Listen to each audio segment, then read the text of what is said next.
Hello. Ooh. Is the music too loud? I kind of want to have something in the background. You know? I don't know. Maybe? We will see. Hi. Oh my god, I have not streamed in like... Is it a month? I think it's a month. I kind of forgot how you do. I don't know how it works. I only, you know, when I was going to go live, I pressed record and not go live. And then, you know, it started and I was like, yeah, I'm live. And I'm like, no, I'm not live at all. Sounds fine. Oh, that's good. Good. Good. Good. Something though isn't. But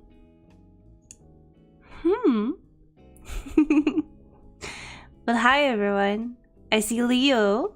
Leo is here, welcome. Hendrik is here, hello. Gina is here. Hi Gina. Titus is apparently here. Hi Titus. Hi Kitty. I got a washing machine today and he's a little bit scared of the washing machine. But it comes and goes. Sometimes he's brave and he can stand next to it and he's just like, I conquered it, you know? And then suddenly it makes a sudden move or like a sudden sound and he's like, I'm scared, abort mission. And he just runs away. I don't understand. He's a little bit funny. And Skippy's here and Mavi's here. Hi, Mav. Let me see. I got new stuff going. You know, you can see the new starting soon screen. I am not sure if I am working. I am working. Wait, why am I behind everything? I don't want to be behind. I want to be in front. Here, I want to be near. Do I want to be small? Did you guys miss me? Did you miss your favorite queen of all time? And that's me. No other queen. Then I get mad. You know, I will stare at you all. You know, piece of shits. Sometimes pets do be like that. They are like that. They really are. Especially my cats. I always miss you. Aw, Gina. Love the new starting screen? It's not personalized for me. I found it. You can buy like pre-made stuff, and I found this for like $20 for like the starting screen and this, and then like a shit ton other stuff that I'm probably not gonna use, but like in the same theme, like panels and stuff, and transitions and things that goes together with this. But I wanted something, you know, as you can see here, I wanted something, yeah, I like my transition. That one is personalized. But I like that it's comfy and it's a little bit snowy or rainy or whatever you want to have it. And then you have the books and it's comfortable. Oh wait, no, there. So I got it, $20, that's not a lot for everything, you know, like a big package. I actually miss you very much because I was bored, maybe live it. Oh, thank you. What tea are you having today? I'm actually having chai latte. I got myself a latte, so I'm having the chai thing going on right now. Very neat, not gonna lie.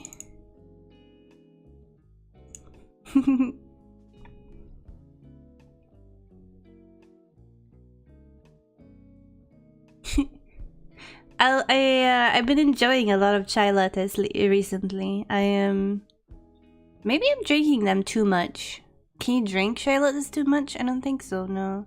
I was thinking of going with a rooibos tea, like a red one, but then I decided, you know, the last minute to make a big cup of chai latte.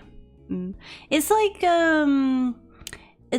a gingerbread cookie, but in fluid form. you know? It tastes a lot of like cinnamons and stuff. It's very Christmassy. To me, it's very Christmassy. It feels like, you know, it's like the gingerbread dough taste. I think it's like the cumin and the cinnamon and everything. Chai lattes have been my favorite recently too, since it's getting cold. The shops have started with this pumpkin spice. I never been a pumpkin person, but they started selling the pumpkin spice lattes, and I never tried them. I sniffed them, you know, but I never tried them myself, so I'm not sure if they are good or not. Have you guys tried them? Do you like them? I think it... Wait. It sounded like Titus was puking, but he wasn't. It was a washing machine.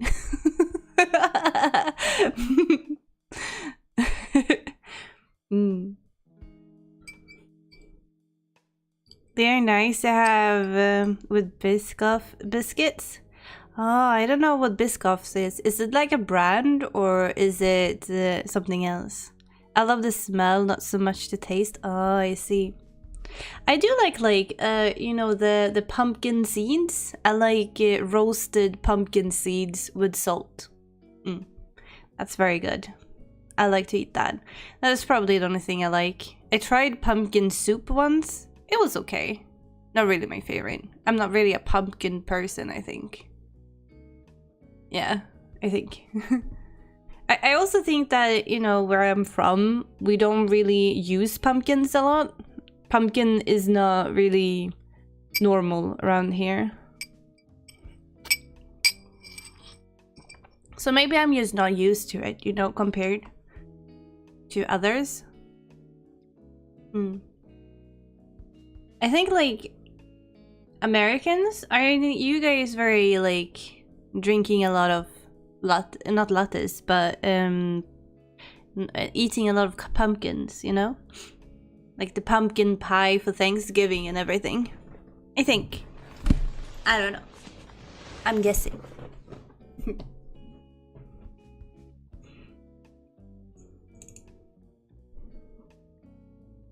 Today, we're gonna talk about the book, by the way, before I forget.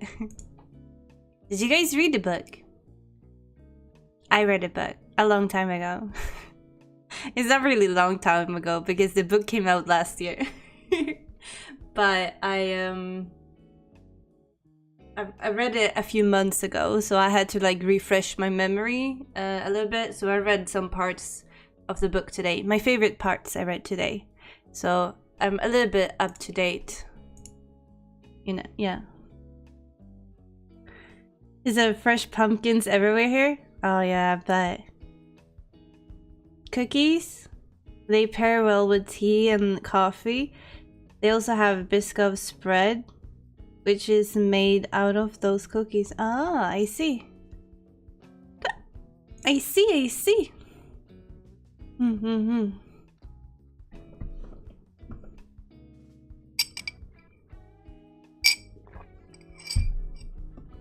I'm midway through it, sadly. Ooh.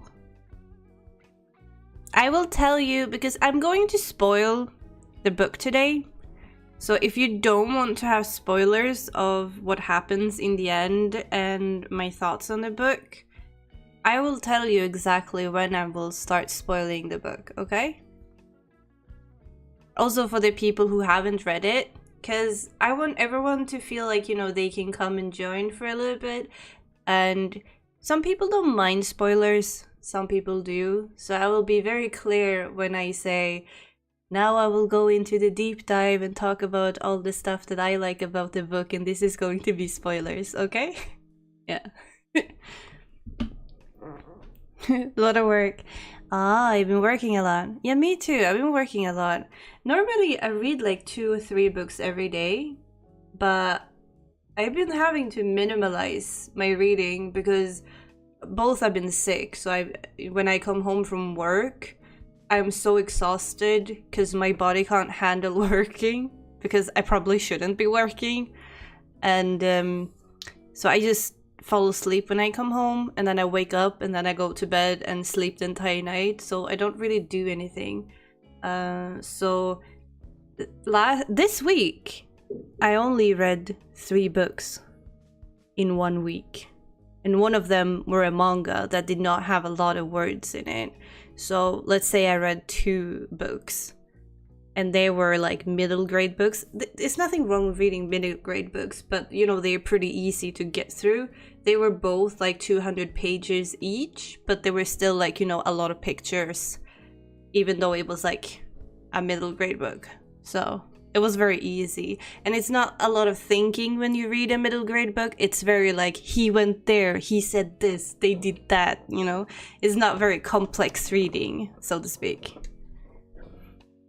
Time for me to go to work. Have a nice cream. Oh, bye-bye, Skippy. Thank you for stopping by, though. Much love to you. Oh, hi, Sus. So how are you doing? Been looking forward to the stream? Oh, yeah, me too. I've been sick, though, so I've been having to push it forward. But finally, I'm here and I'm doing it, and I'm actually really happy. The first time I was going to stream it, I was really, really sick and I couldn't really speak. But I also got, like, anxiety attack just before I was going to go live, and that was one of the reasons why I pushed it forward. Also because I was sick and couldn't speak, but I thought I could still push through it and do it. But then I was like having this anxiety attack because I was like, nobody's going to show up because I haven't streamed in so long and people forgotten about me. And I got sad. It was a very sad evening. I'm grading, so I'm just in the background listening. Spoil away. I shall spoil away. Don't worry, don't worry. But you know, I will begin with... Okay, so this is how I'm going to like do it. I'm going to present the author first and talk a little bit about the author, who he is. Then I'm going to talk very generic about the book, like what it's about and how it came to be written. Then I'm going to do a deep dive in all my thoughts about the book that I picked up on, and what I thought and what I thought the ending meant, because the ending is a little bit open and you can a little bit decide for yourself what you actually think happened, or you know, you go with I don't know how to explain it. It's a very special ending, that's for sure. And then I'm going to talk a little bit about the book we're going to read this month of October. So, shall we start? Let me get... I made slides. I made a PowerPoint because I'm a boomer and that's what we do. Start slideshow. Yeah. Let me see if I can find slideshow on here too. Show! Slideshow! Yeah, sounds fine. Yes. Yes. It's not very fancy work. Well, PowerPoint, let's go! Yeah. I took this assignment very serious. As you can see, I put a lot of thought into it. I did not. I did this presentation in 5 minutes. But I like to have something, because I work as a librarian, right? And I am a school librarian, so I'm often out in classes having actual educational lessons about databases and how to search for information and how to find the best information and so on. Researching and shit like that. My presentations, they are not very good looking, but I think they're more for me than for anyone else, because I don't really like having paper in front of me with all my like pointers I want to talk about. So I usually make a presentation that has all the pointers I want to talk about, and then I talk around every bullet point. If that makes sense. I already given an A? Hell yeah! That's what I want. I want the highest score. Maybe we should have Gina grade me. She's already grading her high schoolers, you know? She's actually a teacher. You know, I only work in a school, so, you know, I'm the fun librarian that comes to class and don't give you a grade. I come into, you know, and talk about fun stuff like social media, ethics, and information, and Google, and everything. And then I just leave. Yes, Kitty, you are important too, but not today. Ophi gets an A, of course. Ah, so I don't get an A+. I see how it is. Piece of shit. Kitty, stop being a attention seeker. You have not wanted my attention all day until now. What's wrong with you? Something weird about him today. He's very needy. Anyway, the book we read this, or that we said we were going to read this month were Klara and the Sun. It was for September. I read it in August, I think. So I did a little bit cheating, you know, because I presented that we were going to read this book in September. And I think I announced it like the 5th of September or something like that. And I was like, oh, we're gonna read this book. Knowing full well I already read the book. So I did a bit cheating on that one, you know. But I read it kind of recently to September though, so you know I did not cheat that much, so it's okay, it's okay. I don't grade public speaking out of context. Oh, I see. Well, that's not fair at all. Oh no, it's definitely fair. If I'm the owner of the book club, I get to decide the rules and what books we read, right? This month's book though we're going to read now. I have not read that one yet, and I still haven't read it. And we're going to have a discussion on that one on 5th of November. And I don't own the book. The libraries I work at don't have the book, and I can't get my hands on the book, so I need to buy the book. And I already bought so many books this month, so I feel really, really upset about the fact that I need to buy another book. I mean, I'm not upset that I have to buy a book, because I love buying books, but I'm trying to not spend so much money on books, because I spend a lot of money on books. Like, so far, I can spend like $300 on books every month, and I feel really shit about it. So I kind of want to save more money. You know, I'm trying to be a good girl and save. But every time I try to save, I always end up buying new books. And I'm really easy to convince as well, you know? I just like, I talked to Gina the other day, and I was like, oh, you know, I don't have all the books in Harry Potter series from the Slytherin edition that I started collecting. What should I do?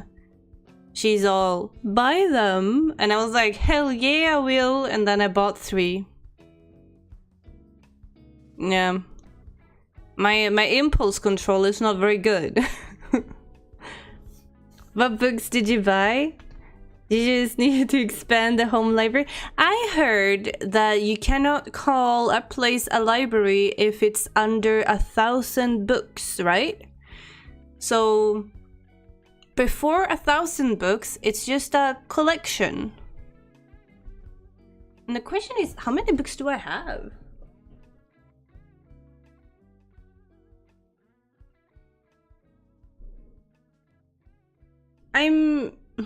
I'm skeptical. I think I have roughly 600 books, so I'm getting there. Soon we can consider my house a library and not a collection. Soon. Sounds like a challenge. I know, right? I'm soon there. Maybe I need to, what do you say? I need to count all my books to see actually how many books I have. But yeah, the books I got was the Harry Potter books. I got 3, 4, and 5 in the series. I also got myself Sabrina books.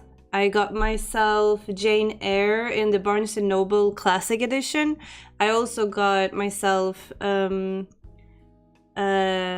Jekyll and Mr. Hyde, Emily Dickens poetry, Emma from Jane Austen, all in Barnes & Noble's leather-bound classic editions, because I'm collecting those, so I'm trying to have all of them. I have read all those books, but I want them in this specific collection, which is kind of funny because I already have Jane Eyre and Jane Austen's Emma in 2 other editions, so now I guess I have 3 on each of those. Kind of dumb, but Dr. Jekyll and Mr. Hyde. Oh, you just read it, really? I'm actually considering narrating it and making it to an audiobook for YouTube. It's going under public domain because it's so old, so I'm considering reading it. The thing is, it's a little bit longer than what I usually do, and I don't know if I want to have an audiobook that's, I think it's 4 hours. I think it would be 4 hours. Or if I should chop it down in 2 parts, or if I should do chapter-wise and do like 1 chapter each and then just publish all the chapters but have 1 video per chapter. Not sure yet. But when I got it, I was like, I'm gonna narrate that at some point. I'm also going to do Christmas Carol by Charles Dickens for December. And I have the same issue with that one. I don't know if I want to do it like 1 chapter each day before Christmas, or if I'm going to do all at once and just release it somewhere in December. I don't know what I prefer myself. We will see. The Penguin edition, I think. Ah, yeah, the Penguin editions are very, very pretty too. I like very thick and leather-bound books. You know, I think they're pretty and they're sturdy, and you can kill people with them. I mean, they're heavy and they stand up tall on your bookshelf, and they're pretty. Yeah, that part. Yeah, definitely that part.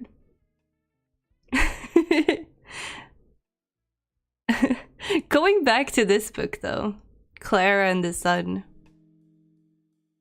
This book gave me so many emotions when I read it, which is a good thing. It's a really good thing, I think. I have Sherlock leatherbound. Oh, I have Sherlock too. I have wait, let me count.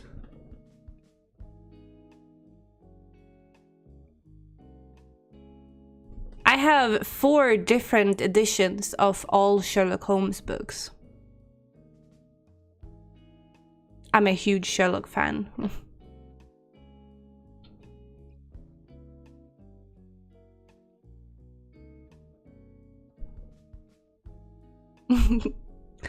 I remember my first Sherlock Holmes book that I ever read was The Baskerville Hound. And I think I picked it up because I am into horror books. Horror books is like my favorite genre of all times. And I thought it was a horror book. I realized it wasn't. It was a mystery. But it did have the horror qualities to it, you know. And I really liked it. Mine is the Barnes & Noble Complete Collections. Ah! I have that one. I have that one. I also have an Oxford leather-bound edition, and then I have one with the different colors in like a big box, and all the books has one book each. And then I have a huge chunk of book that has all the books in it too. Yeah, I don't know.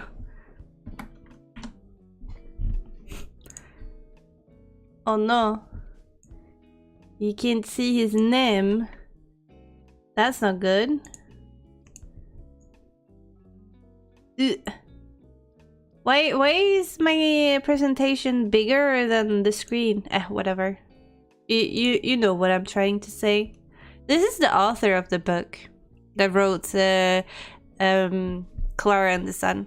He was born in November 1954 in Japan. But in the 60s, 1960, he and his family moved to England. So he's a British author, but his first books revolved around Japan and life in Japan. And they were liked, the books, but he did not get fame for those books. But they were read and they were enjoyed. And I mean, they were bought at that point that he could still continue writing, and the publisher still wanted to give out his books, you know? They were not like huge success, but they were like, okay. I think it was like 2 books of his that was about the Japanese life. But then he wrote the Remains of the Day, which is also the first book that I read by Kuso Ishiguro. The book is about a butler and his life, and how he sacrificed everything to become the best of the best in butlers. He sacrificed love, he sacrificed family, he sacrificed his own values and his own integrity, and everything that you consider to be human, he sacrificed and threw away to become the best butler. And in the end, you question yourself if that was the right choice, and if that's really... Should you really do that? Should you really dedicate your life to like one purpose, and then in the end of the day, you get nothing from it? But you did it. Good job to you, I guess, you know? But the book hit really hard for me. The Remains of a Day. It hits me still to this day. I sometimes I just like wake up in the middle of the night and just think about that books. And I think it's one of my favorite books of all time after I read it. It's really sad. I cried like in the end of the book. And I usually don't cry because I don't have emotions. I'm a rock hard person, you know. But that book, it moved something in me. It really did. One hell of a butler. Talking about books I know, right? Oh no, you don't disturb. I mean, this is a discussion, so you know, you can flee, you know, say anything you want and discuss anything you want. You know, this is just, you know, it's just the border or the outline of stuff, I guess. But after he wrote The Remains of the Day, he also won the Nobel Prize in 2017. And I myself didn't know who he was before he got the Nobel Prize. And I think that's the case with many. Usually, you know, I know I'm a librarian and I know that I read a lot. And I know I'm Swedish. And the Nobel Prize is a Swedish prize, even if it's a huge prize and has a lot of prestige behind it. But, like, I fucking hate the Nobel Prize in literature. Like, for real though, it's horrendous. I think they did a good job with Ishiguro though. Like I enjoy his books, and I enjoy those books I have read so far, which is 3 books. And he have written a lot of books. But most Nobel Prize winners, every time someone wins, the day after someone wins, or someone is announced to be the winner, people start coming into the library and everyone start asking, did you know they were gonna win? Did you really know that? And have you read their books? You know, because you're a librarian. And all us librarians, we always stand there like question marks, and we're like, we did not even know this person existed, and we don't even have any books of this person because we didn't know. And we now have to buy all the books because they won the Nobel Prize, and the library needs to have the Nobel Prize winners' books in the library, obviously. And I can understand it's a cool prize and everything like that, but everyone that wins, like, if you're a young adult author, you can't win the Nobel Prize. If you're a middle grader or a child book author, you can't win. Because the winner of the Nobel Prize in Literature has to write something that changes the world. And you can't change the world through kids and young adult books, apparently. You need to write about something tremendous, something that changes people's view of life, something that changes people's view on different topics, that makes people question things, you know. It's a very vague thing, you know, but you need to be above and beyond everything when it comes to your writing. And as a young adult and a child book author, you can't do that, apparently. They did forget who won, though. Oh yeah, they recently did. Thursday this week, they announced the winner. Yeah. What I think was pretty cool with her, though, I don't remember her name now, but she's a very old lady. She's like 80 or 85 or something. They called her all day, like called, and then suddenly she answered like very late, and she was like, why are you calling me? Like, people have been calling me non-stop all day, what do you want? And they were like, you won the Nobel Prize in Literature. And she was like, okay, well, I'm busy, I'm writing. You know. And I kind of like that mentality, though, that, you know, she's so busy writing and she's not going to take a call even if people are spamming her phone like that. It's kind of like a cool thing. Apparently, she's written a lot of books about feminism and to evolve through the view of women through time. I've never read her work, so I don't know. I can't really speak on her. There seems any different categories for the Nobel Prize then? I think so, yeah. Like, it sucks that every book genre put in the same bag. Yeah, because, like, it is put in the same bag, but at the same time, it's like, you know, sure, you have like the kids, the young adults, and everyone, they can't win because of obvious reasons. You can't change the world or change a huge point with kids' books, or, you know. And then you have the fact that horror genre, science fiction, fantasy, even if they are adult fiction books, they will most likely not win, because how will you change the world with a crime book or with a book about you know, monsters or ghosts or aliens, you know?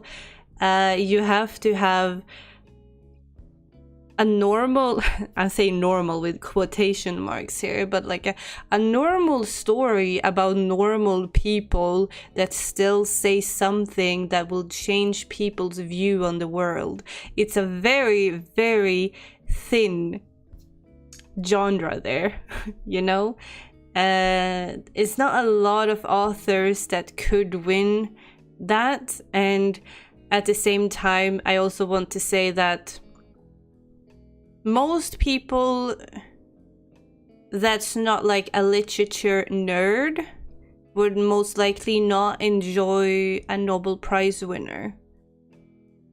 A lot of people tell me that, you know, oh, to be a fancy reader, you need to read the Nobel Prize winners. And I'm just like, why though?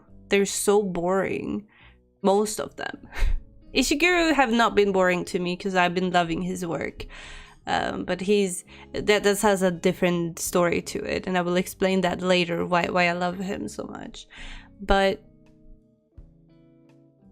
I do also think that when Selma Lagerlöf won, she did deserve that one. But there's like one thing that grinds my gears so much is that Astrid Lindgren never won. And the reason why Astrid never won is because she wrote child literature and children's fiction. But in my mind, she changed the entire world with her children's fiction. Everyone know who her characters are, and everyone have read her books in every language, you know?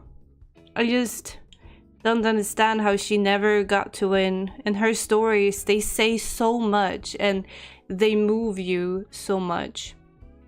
And I feel like as long as they don't give Astrid the Nobel Prize, I will never respect the Nobel Prize in literature. That's my view on it. Or 82? Yeah, I thought it was somewhere in the 80s. To be fair, I think those kind of books have a bigger impact on the world since they are more accessible to more people. There aren't a lot of people who can enjoy Nobel Prize winners. Yeah, Astrid Lindgren has changed a lot for a lot of people. She should win. Exactly.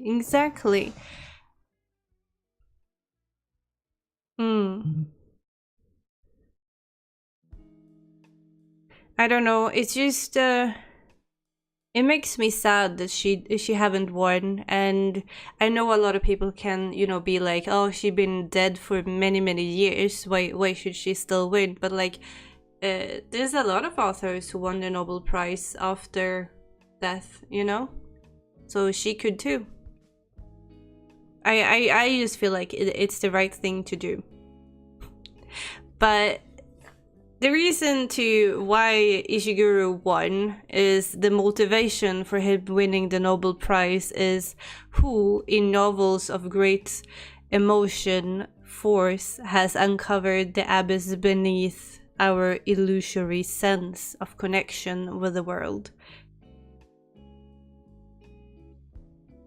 Like, I just wanted to slap the Swedish Academy, you know, for this. Because it's the Swedish Academy that decides who the winner is, right? Why do we always have to make ourselves sound so smart in these motivations? And I understand it's like, you know, oh, we need a good, you know, motivation. So what's the motivation for giving the win to this person? And then they sit down and, you know, it took them probably like 5 months to write this. No, probably not, but you know what I mean? It probably took them longer to come up with the motivation than it did to actually come up with who the winner is. I'm pretty sure that's 100% how it was and how it went down. But who actually knows? The reason why I like Ishiguro and why I wanted us to read Klara and the Sun, or why I want other people to read Klara and the Sun, because like I said in the beginning, I already actually read the book and then decided we were going to have that book as September. So technically I already read it, and then I'm just forcing you guys to read it because I liked it. I like him so much because he makes people feel alive. He makes every character in his book feel like they matter, like they have a choice. And even if you don't like the characters, and even if you don't agree with the characters, you still have this emotional connection to them, that you understand why they do like they do, you understand why you don't like them, but you also want them to win in the end. It's really hard to explain if you haven't read his books, but he's very, very subtle with stuff that I usually like. Usually I like descriptive, you know? I like when people describe to me in the smallest detail how things look like, how things feel, how they smell, how they are. But Ishiguro is such a mastermind that he don't have to describe everything. He don't really describe anything in the viewpoint that like this is how it is, but you get to see the world through his character's lens. Even if the character is extremely unreliable and the character don't know anything about the world, you still get to see the world through their eyes and what they see, which is extremely interesting to me, at least, and that's really why I like it. I am trying to come up with like a good I think it's if I tell you about the book, or in the deep dive actually, because I don't want, it's actually a spoiler. So in the deep dive I will give you an example of this, what I mean with looking through a character's lens in a better way. Yeah. Klara does that a lot. Exactly. You read it, so you know what I'm talking about.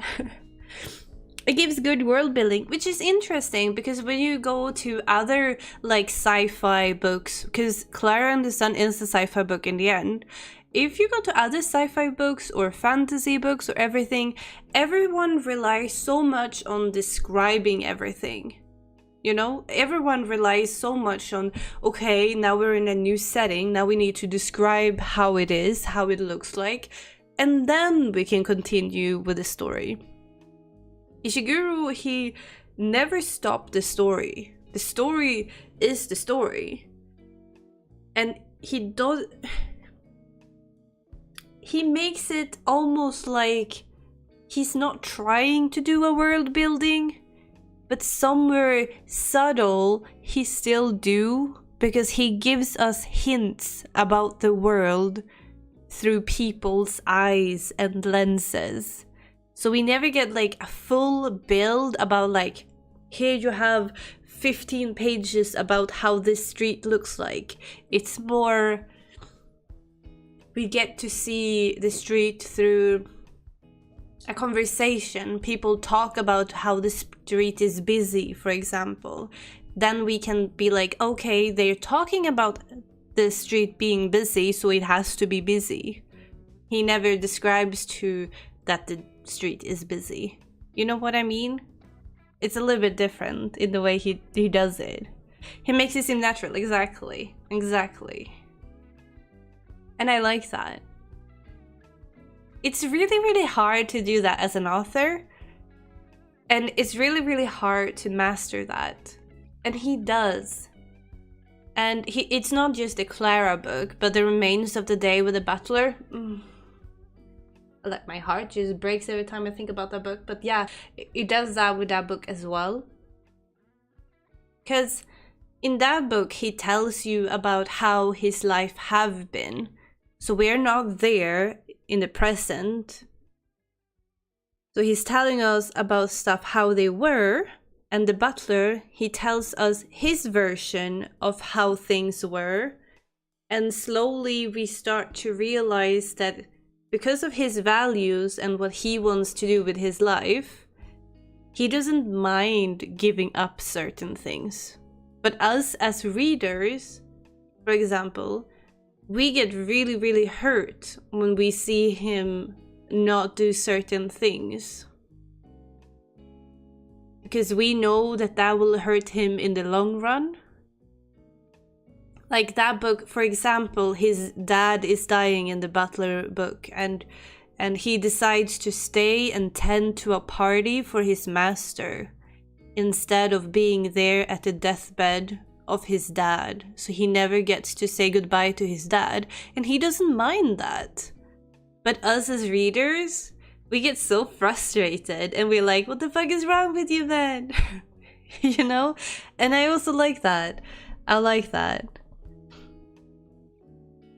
Yeah, exactly. You see through the eyes of a character. But he makes every character so alive with their flaws and their way of thinking, and you just put yourself in their shoes and you get to feel all these emotions, you know? And it's very rare for me because, like, I read a lot of books, right? I think I'm very numb today. I read so much that I'm so numb that I don't really get to experience the feelings, you know? That I'm just cold-hearted, I don't know. But Ishiguro's books makes me feel things. And I think it's because he describes and he writes his books so well. And he's building up slowly until you come to a breaking point and you just can't, you know? So that's why I really, really, really, really, really like him. And there's a lot of books that I really need to read. Never Let Me Go is one of the books. I have the book, I bought it, but I never taken the time to sit down and read it. And I think I will at some point this month or next month. So October, November, I will most likely read it. And I do recommend for you guys to look up his other books because they're amazing. But then we have Klara and the Sun. It was published the 2nd March 2021, so it's fairly new. It has roughly 300 pages, depending on what edition you have, clearly. But the edition I read has 303 pages. It's considered a sci-fi. Yeah, it's a sci-fi. Many want to argue it's not a sci-fi, and I don't really know what point they're coming from, because to me it's so clearly a sci-fi book. So I'm not really sure what they are trying to say. Many say it's just a normal drama.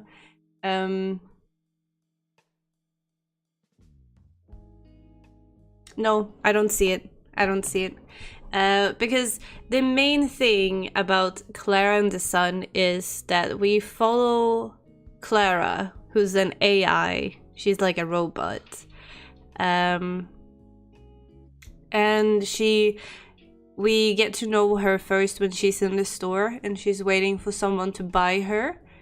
And these AIs are made to be friends with children. They are made to take care of children, be friends with them, almost like a nanny, but still not a nanny. I think, oh sorry, I'm still very sick, so my nose gets runny sometimes. She's not a nanny in the sense that she's going to take care of the child. She will be a nanny more in the sense that the child's parents are never around and the kid needs someone to converse with or hang around, or someone to take the child to places for it to be safe. That's the kind of person that Klara is going to be. And she soon meets a girl and that wants to buy her. And the book is basically about Klara observing her surroundings. The entire book really is just her observing everything around her. She observes people, she observes human emotions, she observes how the world look like. but we see everything through her lenses. And she's the main character, and she's an AI and a robot, which makes it even more interesting because she doesn't know everything. She doesn't know and understand emotions like humans do. She don't know logic sometimes. Which is kind of funny. Don't overwork yourself. I should try not to. The Moomins book are interesting. Tove make very interesting stories. Oh yeah. I do like Tove Jansson, who wrote the Moomin books. Very good. Why did I suddenly get very like in my nose? God damn it. I've been fine all day. At first I thought the book was going to be about a robot trying to understand humans more. Yeah, which is like the most interesting thing. She's not there to understand the humans. You know, most sci-fi books that has an AI or a robot, it usually is that though. It's usually like a robot or an AI that's trying to be human, trying to take over human, trying to be better than humans, trying to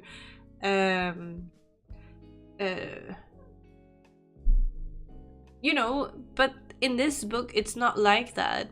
Like Klara is just Klara, and Klara is happy to be Klara, and all she really wants to do is take care of her child that she gets the responsibility for. And later on we realize that the girl she's taking care of is sick, and then Klara wants her child to be healthy, and she tries to do everything in her power to make her child healthy and not sick anymore. And it sounds like a heartwarming book, but it gets really freaky. You know? And that concludes, like, you know, the non-spoiler zone. So I'm going to spoil the book from here on. Because, you know, to have a better discussion of the book, I need to spoil a certain things, okay? So if you don't like spoilers, or you don't want me to spoil anything, and you want to read it and experience this wild ride for yourself, I would say tune out for this. I don't really want to say, like, you know, don't watch my stream, but, you know, legit, don't watch my stream.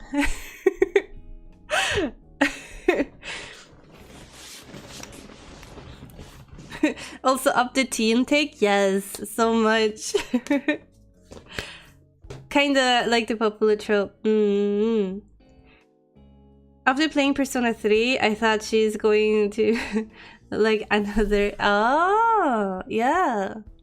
You know, something that really bothered me before I do the spoilers. I have both read this book and I listened to the audiobook. And the audiobook reader, the Swedish one, because I read it in English and then I listened to parts of it in Swedish, the audiobook in Swedish.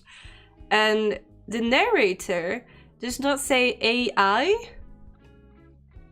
but L, with an L.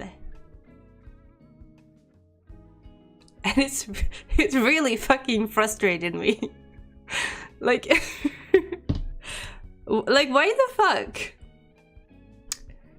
did I listen to that?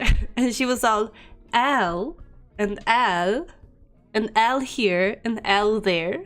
And I was like, L what? Well, I guess I'm gonna finish the book by the week and come back later. Oh yeah, do that. So thank you for the stream. Yes, of course, Leo. Thank you for stopping by. And I'm sorry, I don't want to spoil you. Yeah, I haven't read it yet, but so stay. You can do that. No, that's fine. That's fine. I don't mind you derailing the conversation. It's just nice, you know? It would be very boring if I just sat here and just told everything and we don't have a discussion, you know? But yeah, I know that it grinded my gears a lot when they kept saying Al and not AI. Because it's not an L, it's an I. I guess some people just can't read, eh? So, to go to the deep dive, I will tell you about my favorite parts of the book. My favorite observations of the book, so to speak. And yeah. Don't get spoiled. Oh, there we go. I mean, I don't plan on reading it. That's why I'm saying, yeah, that's fine. My deep dive is the first one, The Divine Sun. Klara, the book is called Klara and the Sun. So the sun obviously have a major part of the book. The biggest part that we have is that I think, it's never specified, but I think that the AIs or the robots are powered by the sun. So I think they have solar panels and that's how they are powered. It's never specified or anything, but Klara keeps saying that if she is feeling sluggish or down or not herself, the sun shines on her and she feels a lot better. She also say that when she's taking care of the child, that she thinks that she only need to take the child out in the sunlight and suddenly the child will be okay. This is obviously not the case because we're not powered by the sun like maybe a robot would be, but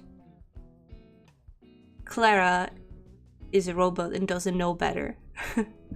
And she also, we have like in the beginning before she get bought by this family, she has this,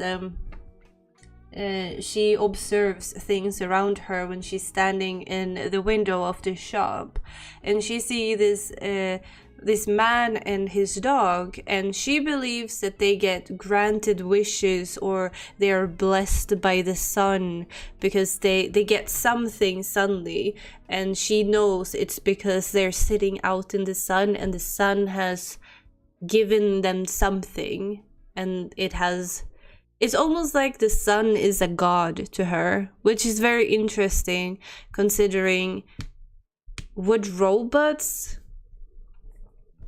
be able to have a god? Would robots not think logically? There's this one scene in the book where Josie, the kid Josie, she is very, very sick, and Klara knows that the only way to have Josie feel better is to ask the sun for help and pray to the sun. So Klara, as an AI and a robot, she goes behind a bar, as you can see on the picture here, the barn, where she see the sun go down every night. And she think that the sun goes down in the evening and sleep behind the barn. So she travels there and walk there, and then sit down on her knee and she prays to the sun and asks the sun to bless Josie to live and for her to continue being alive and for her to take care or something. And it's really, really interesting that a robot would legit beg a divine entity. Because what's the logic in that? Would you not think that an AI is built to be logical and good? Like, because the robots, at one point, they're also said that they are built so they can, like, help the kids study. So some part of Klara should also know that the sun is a sun and not a god. Because how will she be able to teach the children anything if she doesn't know that? You know what I mean? But it's still like an interesting aspect of the fact that, yes, kitty, she believed in this divine sun for some reason. Could she be talking about getting vitamin D? Maybe, but I don't think so. It's just very interesting to me.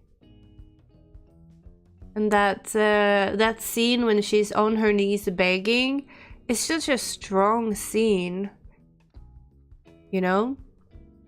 Something I like about Klara is that Klara was built with the intent to be taking care of children. So her personality is made to be very naive.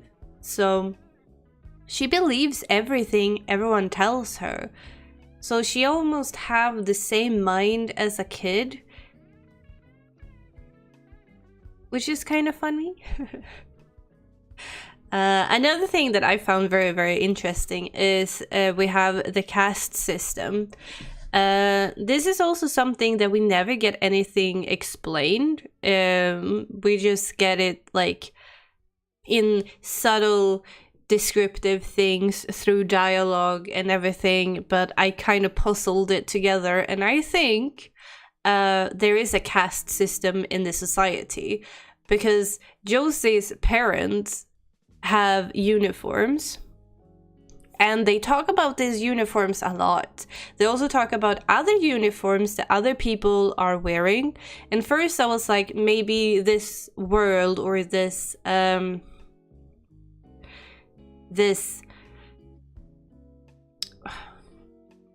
version of the world or whatever, maybe everyone needs to wear a uniform. But I think because they talk about Josie's parents having special uniforms, and I think it's because they are based on ranks.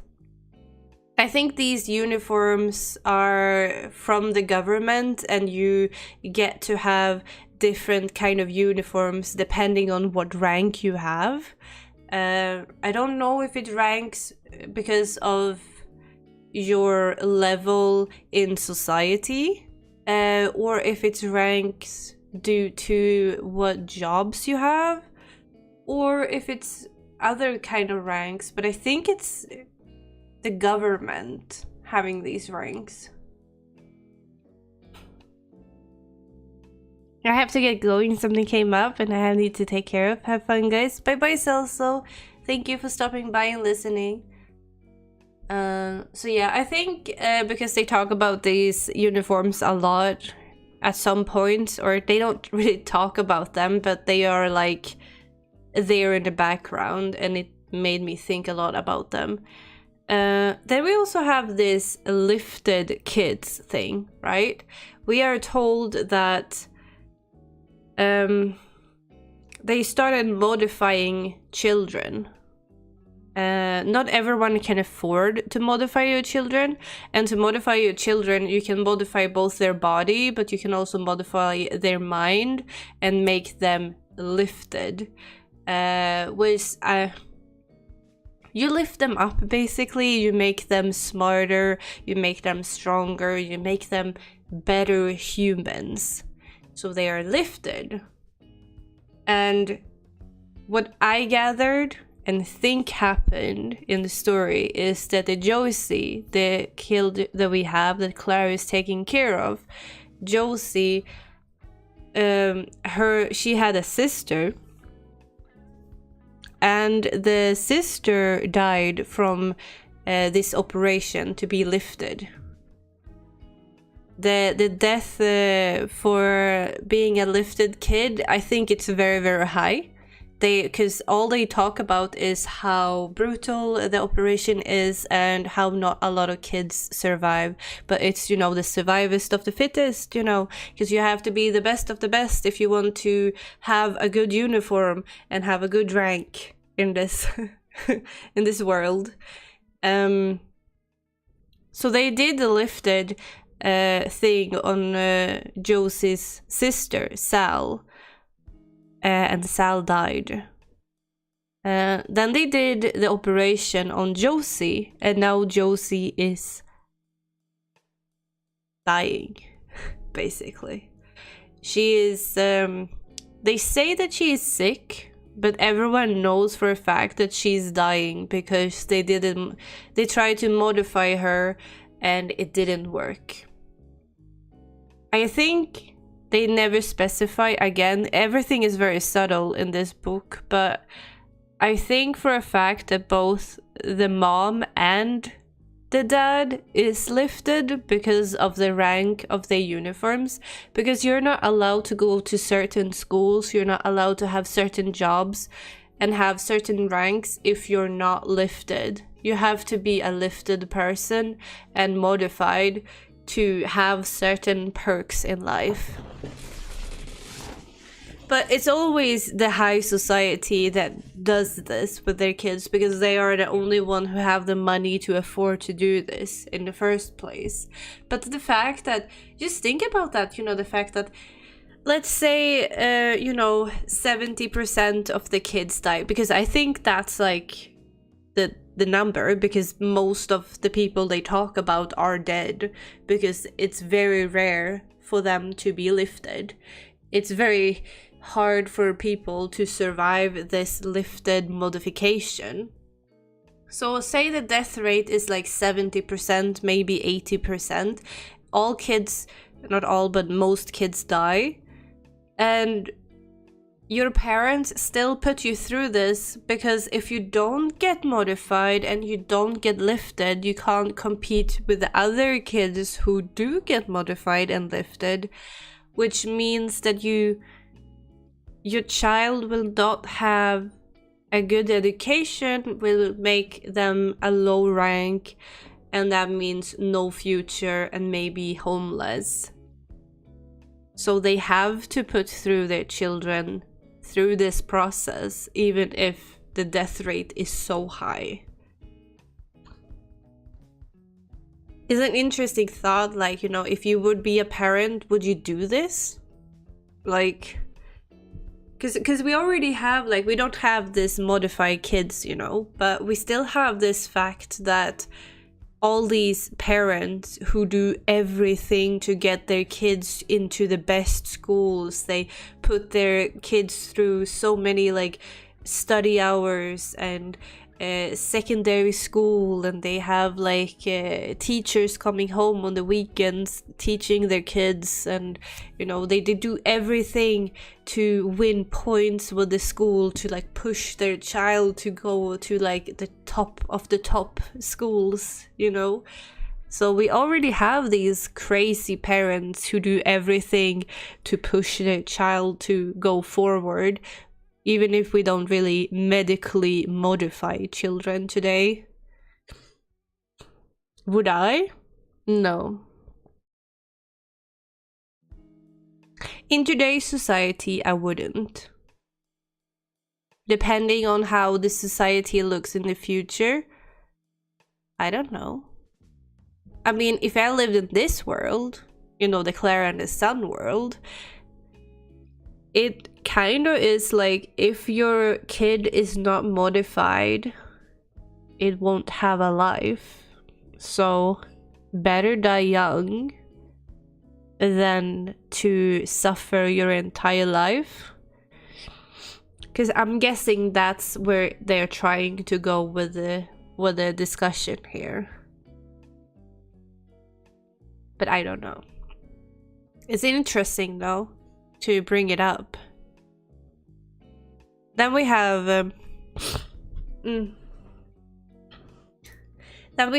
the scary part, I would say, of the book. It's when we realize what Klara's purpose is.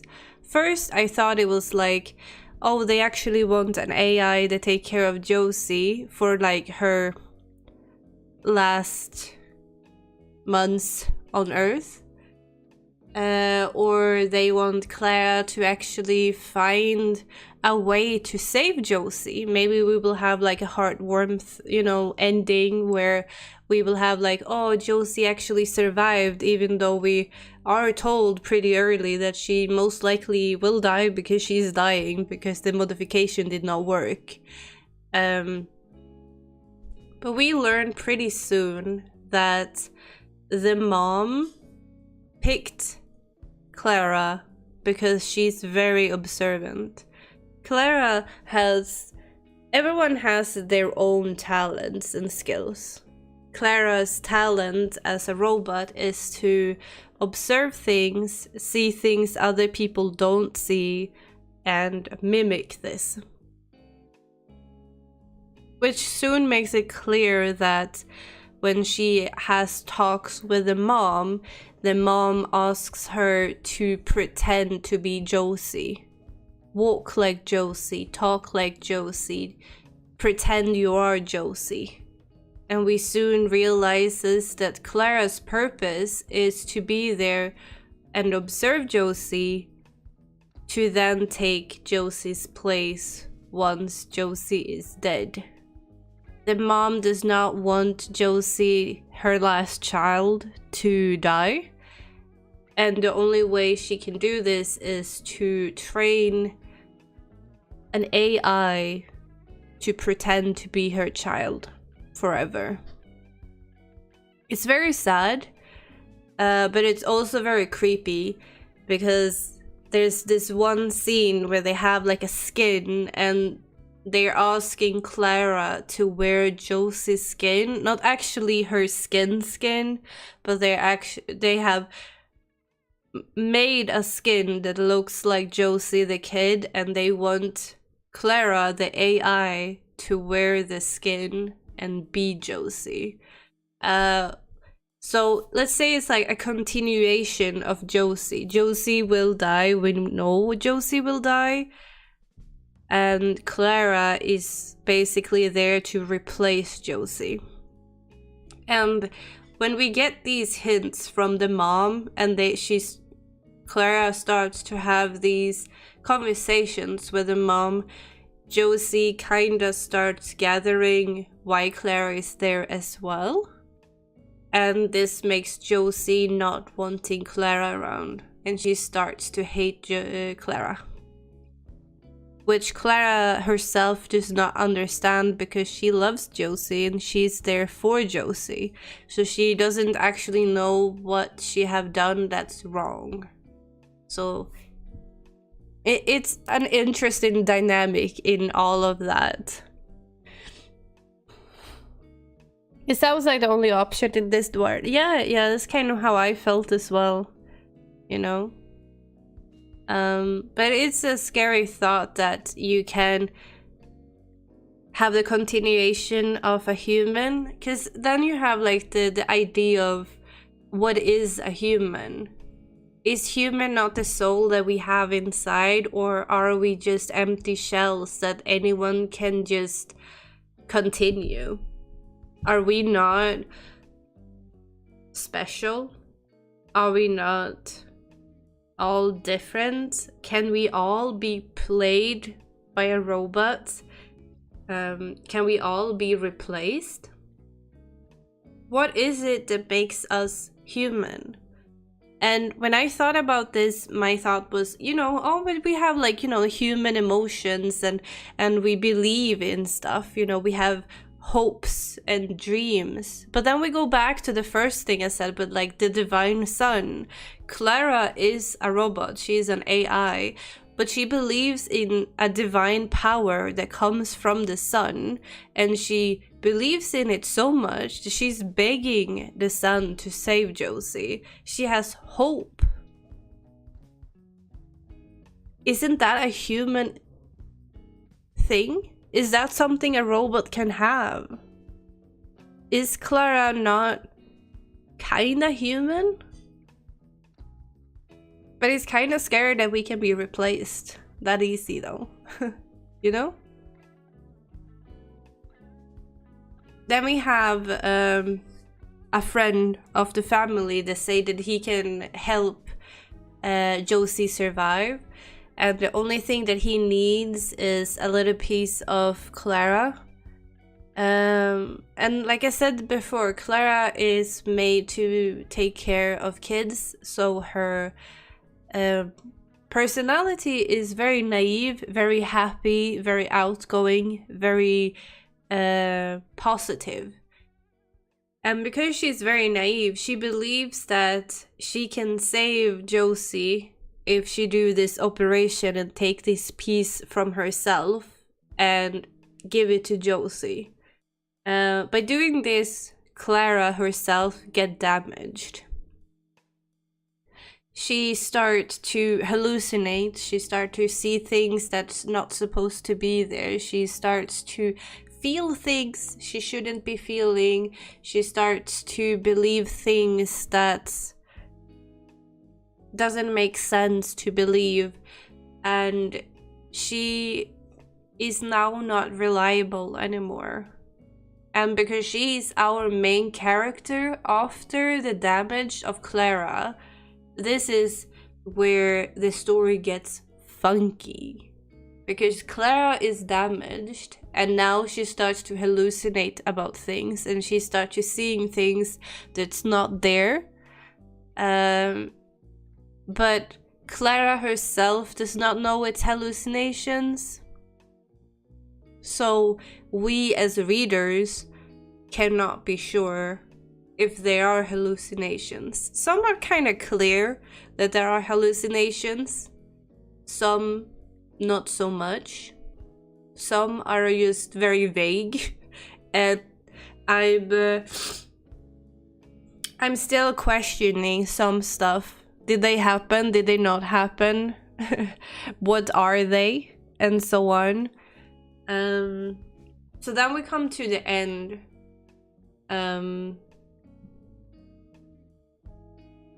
The end is very symbolic, right? Her mom, Josie's mom, who's been very clear that Josie is dying, she is wearing black, which she usually don't do. She also say that all hopes is over and everything is done, which to me explains that Josie is dead. Hope is gone. We have some past tense, I think. She's talking about Josie in past tense in some sentences around the end. And she's wearing black, which is a color of mourning. But then Klara goes into Josie's room and the sun looks down on Josie and suddenly Josie feels fine. Thanks to the sun, she wakes up and she's not sick anymore. And it's explained in a weird way, right? To me, it's explained as if, because like I said before with the divine sun, Klara always said that as an AI, if you don't feel so good, go and stand in the sun and you feel good. That doesn't work for Josie because she is a human being and she does not feel good in the sun, more than, you know, vitamin D and all that, but she does not stop dying if you stand in the sun. That's not how that works. But suddenly in the end of the book, you have Josie just sitting up from her bed after looking into the sun, and suddenly she's fine and she's not dying and she's not sick anymore. That doesn't sit right with me. After that, she also go from being a kid and grow up to become an adult. But her dad leave them and never visit Josie at all. And to me, that's very, very weird because the dad was closer to Josie than the mother was. I mean, it feels weird to me that the dad, sure, if he leaves, Because he doesn't want anything to do with the mom after he realizes that she tried to replace Josie with Klara. I understand that. But would he not want to visit his kid if his kid was alive and lived with that mother that he did not think was good for his daughter? I think that's very odd. I think that, you know, he would visit if it was actually Josie. And that's why I think it's not Josie. I think they replaced Josie. I think Josie died that day.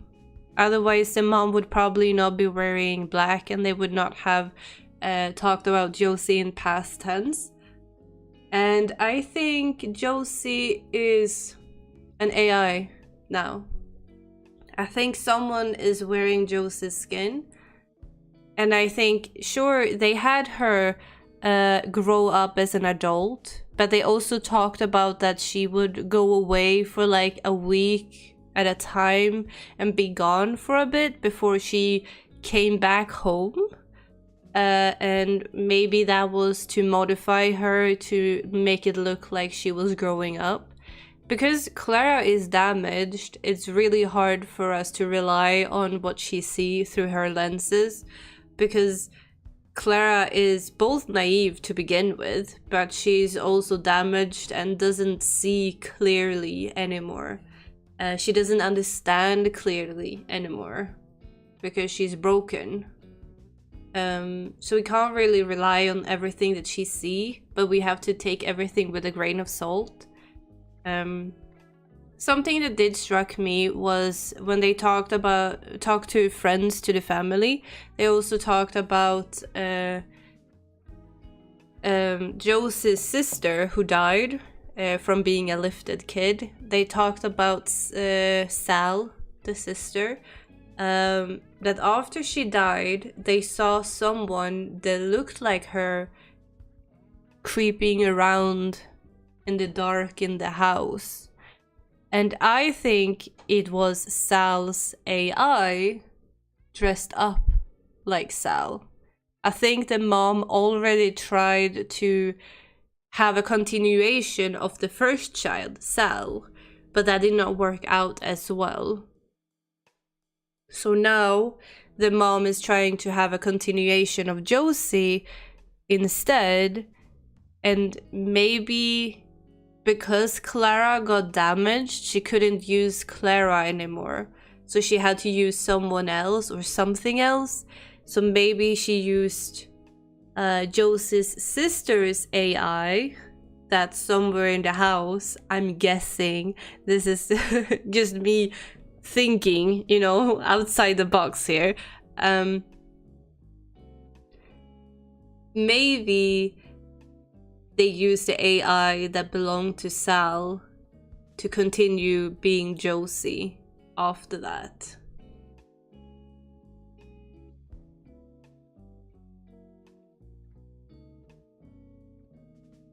Yeah, I don't know. So we go to the end and it's like, if you read it through Klara's lens, you definitely have the fact that Josie survived. She got her son that she needed. She continued being Josie. Josie is fine. Josie is there, you know. And she grows old. And she becomes a woman-ish. Or you think like me and you have this twisted end and you think something else is actually behind it. Something else that kind of I feel gave it away is, even if Josie and Klara did have their fight with the fact that Josie felt like you're here to replace me, and they had a little fight and disagreement with that, Klara was still really, really important to Josie. Josie had no one. Klara was the only one that was there for Josie her entire life. Or the entire life that they knew each other. She listened to Josie. She was there for Josie. She did everything in her power to make Josie happy. But as soon as when she woke up from the sun and she was not sick anymore, she did not want anything to do with Klara. It was like, you know, And sure, you can be like, oh, she's a teenager suddenly, you know, and she's in her don't come and talk to me kind of mood.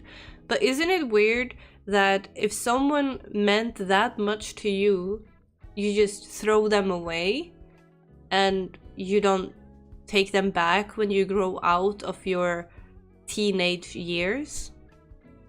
It's a bit odd to me. You know, the dad not visiting, her relationship with Klara is different suddenly. She woke up from the sun. Also a bit weird. The theory that I made up was that Josie got replaced sometime before she got better. Yeah. Yeah.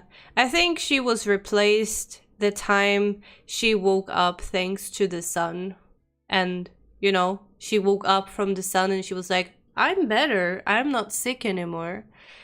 I think she was replaced. Because the mom also wore black that day and she talked about Josie in past tense on that day. So I'm pretty sure that Josie died that day and they just have a continuation of her. And I do think, I'm pretty sure it's Josie's sister's AI that's wearing Josie's skin. I think. I'm pretty sure. But I think. It's an interesting book because I think that you can think so much about the book, you know? There's so much to talk about. You have like the caste system, you have the lifted kids. Like, is that immoral or is it okay to do that, you know? The continuation of a human being. Can a robot be a human? What makes us humans? I also think it's very interesting with the fact that our the one who told our story is most of the book she's extremely observant and extremely good at like telling the story from her lens. Even if she has different values and don't understand humans, she still told it through her lens. But as soon as she get damaged, we can't rely on her anymore because she see things that's not really there and things. And then you also have the ending that, you know, it has so many meanings to it. I really like this book. It's really, really, really good. I don't think I've ever read so many books from one author and been like, yeah, this is good. I've seen a lot of reviews on this book where people is just like, oh, I read it and I'm still waiting for this grand Nobel Prize winner to show me what he really can do. But like, I don't think people who say that actually truly understands the book. If you understand the book and see all these small things, they are hard to write. You know, they're really hard to put words because they're not explaining it like, and that day I saw everyone in uniforms and everyone is wearing uniforms because of this, you know, and the caste system in this world looks like this. No. They tell you about the caste system and the uniforms through dialogue and through different scenes, but they never tell you. You have to pick that up by yourself. It's there for you to read it, but if you don't see the information in the text, you will miss it. And there's a lot of things you can miss in the text if you don't look at the text. I don't know, I truly love this book. It's magnificent. I gave it 5 stars out of 5. I think I did like the Butler movie a lot more, but I really like this one. I felt so sorry for Klara. In the beginning of the book, I was like, I don't like Klara. She's really annoying. I don't like anything about her. She's too naive and dumb. But then I just realized she has so much in herself that's speaking to me. She is like me, and I like that. There's so many scenes in the book where I just felt scene, you know? And it's amazing when a book does that to you. It sounds very interesting. Who's your favorite author or an author that you consistently like their work?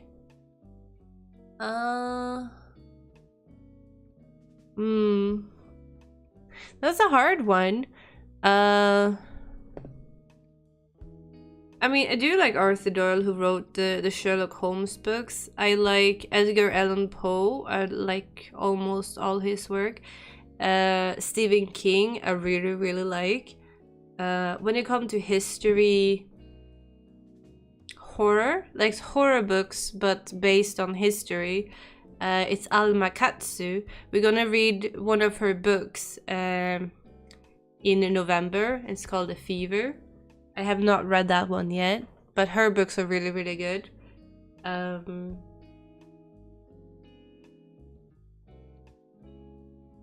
don't really like that many authors and be like, this dude, it makes amazing stuff. Usually I just read like one book because that one sounds interesting, and then I never have an interest to continue reading their books. But I'm guessing Stephen King is one of those. As soon as he writes a new book, I buy it. So I own all his books, and I have a lot of first editions, both in Swedish and English. A lot of editions on Stephen King. So I guess it has to be Stephen King then. Which is funny. A lot of people be like, oh, but you're a librarian, you have to have fancy author favorite. And I'm like, no. Oh, Connie Gulden. I love Connie Gulden. He writes history books. He's written about a lot of history books. My favorite book series of him is about Genghis Khan. But he also wrote about Julius Caesar. I really like those books as well. There's a lot of Alexander the Great he also wrote about. I like history books. Yeah. I was going to ask if you liked Poe because you said you like detailed descriptions. Yeah. I think that's why I like Stephen King's as well, because his books are that thick because he describes stuff for ages. And I like that. I like complex relationships between people. I like to see relationship between people evolve. I like them to, you know, I don't want it to be like, you know,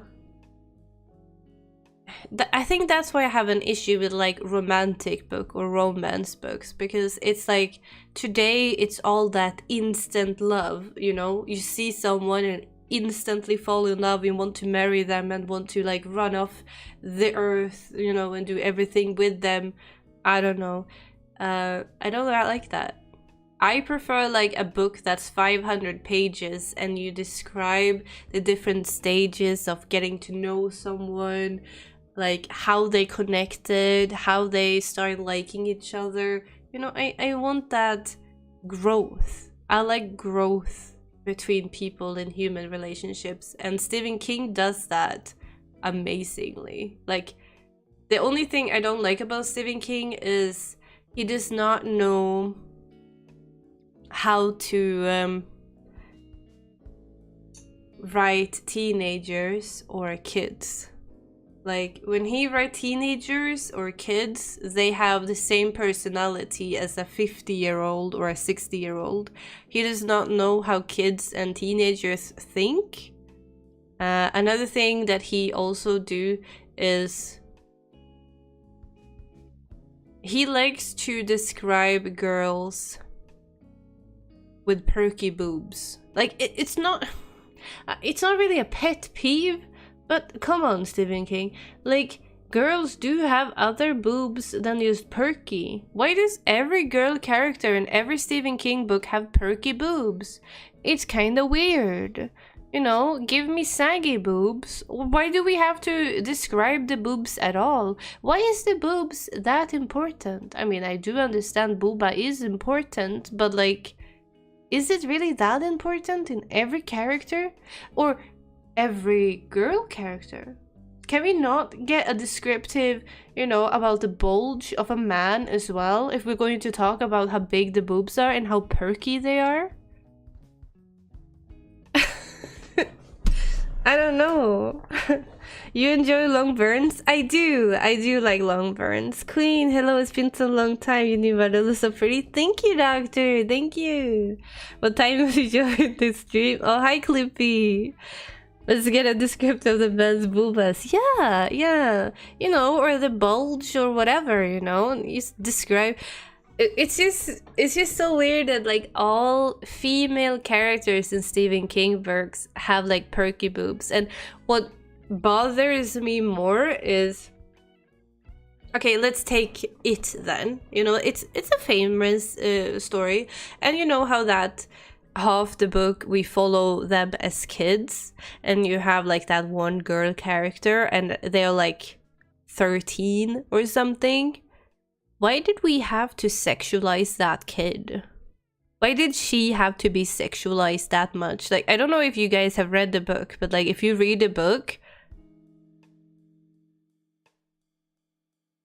there's a lot of descriptions in that that's very questionable, you know, to kids. Like, to not speak about the big orgy that we have between all the characters, you know, all the kids, they have a big orgy. Not when they're adult, but when they are actually kids. Also a bit weird why we had that. But then again, he was taking drugs at that time when he was writing the book, so I mean, I don't blame him. My favorite Stephen King's book were written in this time, you know? So, do more drugs, Stephen. You did great jobs with the books, but like, the sexualization though, kinda weird. Not gonna lie. Hi Queen, long time no see. Hi Aisha. I heard he's similar to Murakami. Oh, I love Murakami though. His books are really good, but yeah, the female descriptions are very similar. His stories though, great. Just like Stephen King's stories are great. Some people are weird, and since it's fiction, they let their fantasy run, which is okay. The weird thing is those things get famous, yeah. That's why I don't read him. Ah, I see. Another thing that's I thought was weird, Stephen King, not the new book he wrote, the fairy tale one, but the other one before that, Billy Summer. It's about like, you know, a guy who kills people for money, so like a hitman basically. He see a girl who is being dropped off from a car, you know, by a bunch of guys, because she had been raped multiple times and they just dumping her naked and used on the street, you know.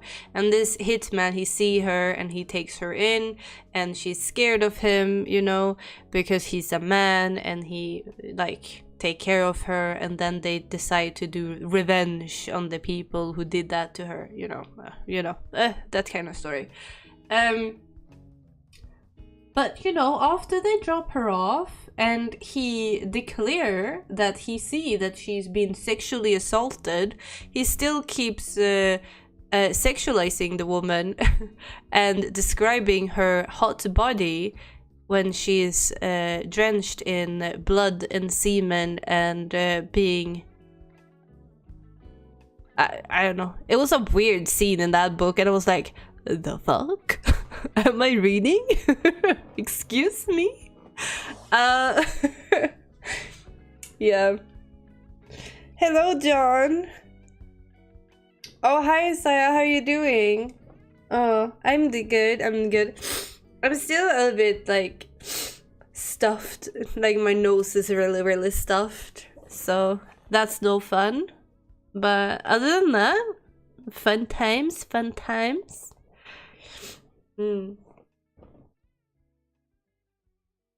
Yeah, that's all I have to say about that. That sounds like hentai. Yeah. You get those scenes. If you read Stephen King's, you will have the weird sexual parts of the book, and you go, huh, I see.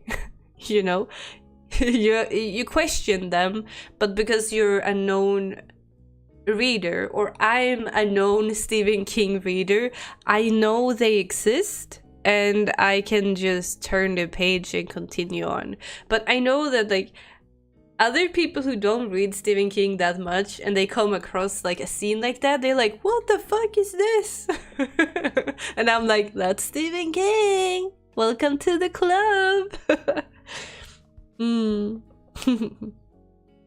Sorry, I missed all the movie times. Oh no, that's fine, that's fine. We're going to have movies every Friday, so you just come by a Friday, you know, when you can. You know? Oh, the last slide I wanted to talk, because I'm pretty done with this book, you know, the discussion on this book. I don't really have much more to say than it's great, you should read it, and it's one of my favorite books of all times. It's up there, that's for sure, you know? The next thing I wanted to talk about just a little bit is that this is the next book we're gonna read. It's for the stream on this book is going to be on the 5th of November. It's Saturday, I think. Yeah, it's Saturday. It's going to be the same time as this time, and we're going to talk about the Apollo murders. This is also a sci-fi book, but it's also a history book because it starts in the 70s. But it's also a mystery book, so it has a murder mystery, but it's sci-fi because it happens on an Apollo space travel, and it's in the 70s. I don't know much about this. All I know about this book really is that you have Apollo 17 was the last Apollo, if I remember correctly. And in this book, there were an Apollo 18 that they kept secret. And now that secret is creeping up.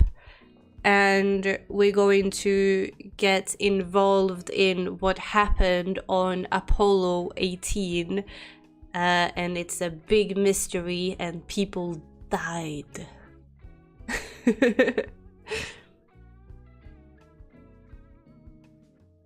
I'm Christine. In Christine, he did deeply describe the car's curves. Yeah. So if you're into cars and want to fuck a car, Christine is a good book, indeed. Oh, it's by the astronaut, or the name just a coincidence? Oh, no, I think it's about the... Now I'm second guessing myself, but I'm pretty sure it's by the astronaut. I need to check it.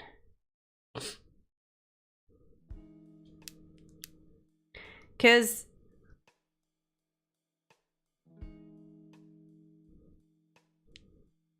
yeah, it's about the yeah, exactly. It's by the astronaut. Because everyone is talking about the fact that the description of the sci-fi parts and how it's written really, really well with all the space shit that's going on. So I'm kind of looking forward to it.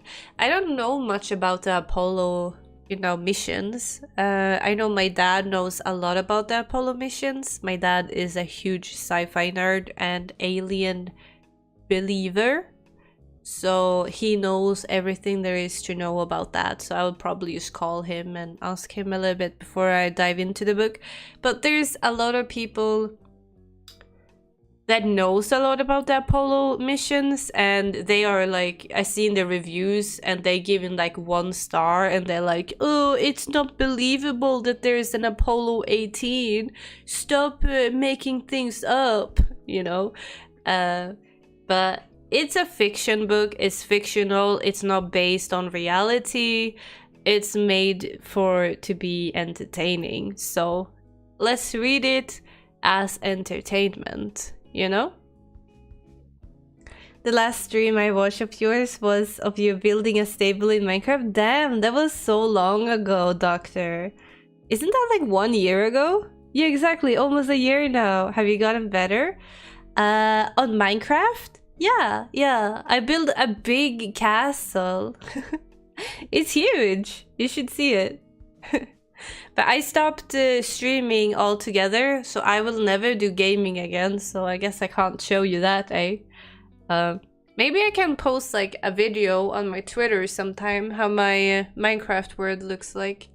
Now I will just focus on books and narrating stories for you guys, because that's what makes me happy. I don't know, like I like gaming, but I ruined gaming for myself when I was streaming it. I just felt like, you know, I couldn't play games off stream because then I was wasting content.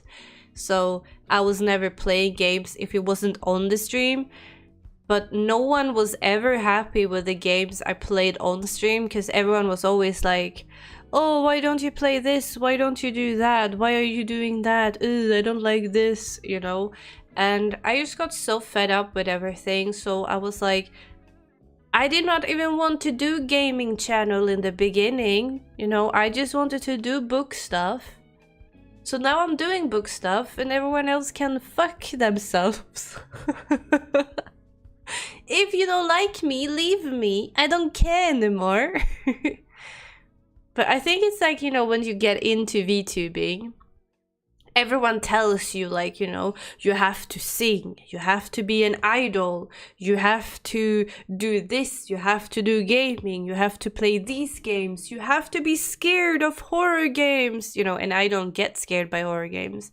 So it's like, it was hard for me to find my place. And now I'm just like, I don't care. But I've had a lot of VTubers tell me they don't consider me a VTuber anymore because they feel like I don't do VTuber content anymore. But it's kind of sad because then I'm like, okay, I'm an audiobook narrator then, you know? I narrate horror stories and let people listen to my horror stories. And I'm a booktuber because I talk about books. But no one in the booktuber community thinks I belong there, and nobody in the narrator community thinks I belong there because, you know, you have an anime persona, that's not normal. And I'm like, okay, thank you. The book sounds good. Might get the audiobook version? Yeah, do it. Like I said in the beginning of the stream, I have bought a lot of books, right? This book have been on my to-read list for a very long time, but I haven't read it yet. And I can't, my libraries don't have it, so I have to buy it. But I don't want to spend money and buy it because I want to save money. But I will buy it. I guess I have to buy it today because you never know when books come. Sometimes it takes 2 weeks and sometimes you get it the day after. It's kind of weird. I never understand how that works. And I work with books. It's weird.